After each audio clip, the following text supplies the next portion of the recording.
તેમને ઓળખી તારી માતૃભાષા ગુજરાતી. હું તારો પ્રથમ શ્વાસ છું, હું તારી પ્રથમ પ્રાર્થના છું. મને ભૂલીને ક્યાં જઈશ? શું હું ખોટો હતો?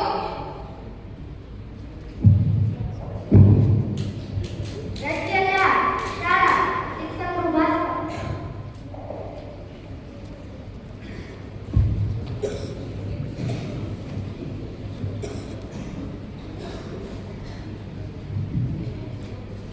શુભ સવાર. બેસી જાઓ. તમે બધા મજામાં છો? અમે બધા મજામાં છીએ. બાળકો, તમને ખબર છે યુનેસ્કો દ્વારા 21 ફેબ્રુઆરીને આંતરરાષ્ટ્રીય માતૃભાષા દિવસ તરીકે મનાવવામાં આવે છે. જો માતૃભાષા મજબૂત હોય તો જ અન્ય ભાષાઓમાં પ્રગતિ થાય છે. રાજ્યપાલ પરિવર્તન. હવેથી